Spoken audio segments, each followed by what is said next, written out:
Good evening.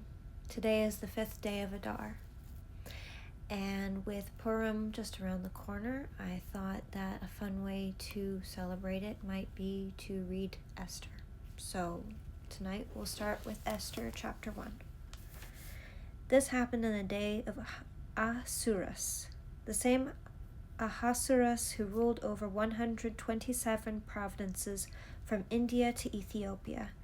In those days when King Ahasuerus sat on his throne in the citadel of Susa, in the 3rd year of his reign, he gave a banquet for all his officials and ministers.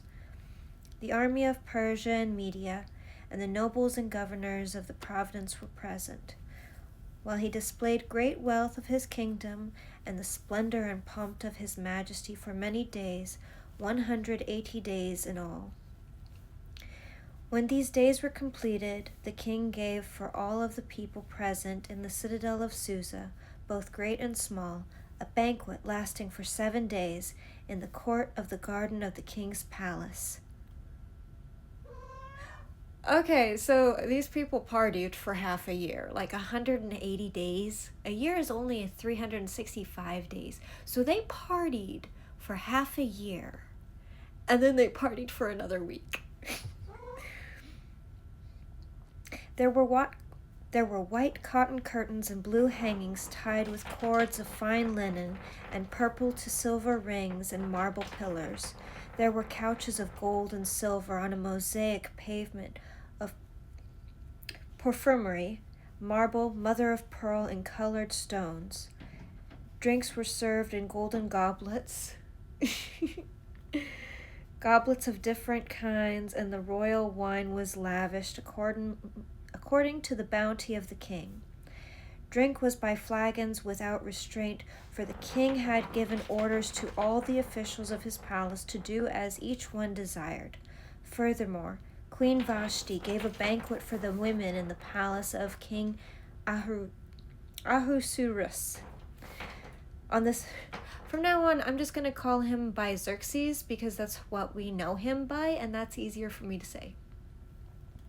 On the 7th day, when the king was merry with wine, he commanded Mehuman, Biztha, Harbona, Bigtha, and Abagtha, Zethar, and Carcas, the 7 eunuchs who attended him, to bring Queen Vashti before the king, wearing the royal crown, in order to show the people and the officials her beauty, for she was fair to behold.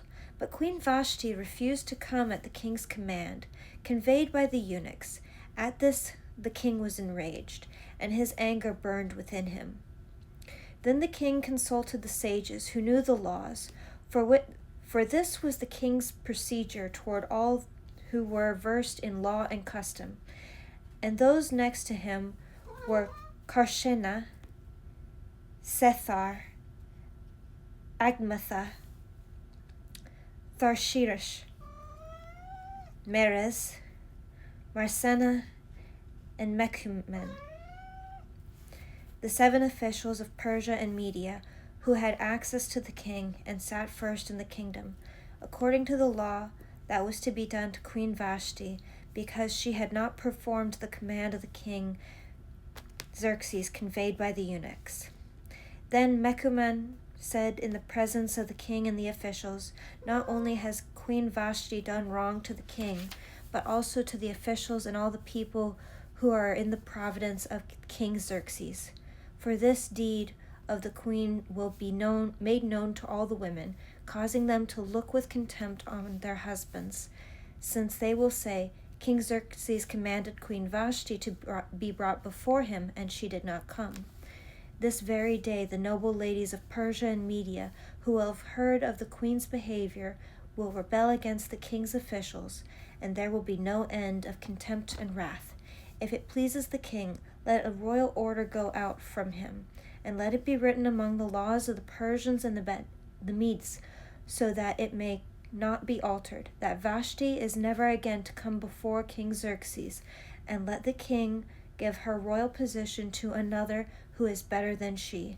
So when the decree was made by the king is proclaimed through all the kingdom, Vast as it is, all women will give honor to their husbands, high and low alike. This advice pleased the king and the officials, and the king did as Mecumen proposed. He sent his letters to all the royal province, to each province in its own script, and to each people in its own language, declaring that every man should be the master of his own house.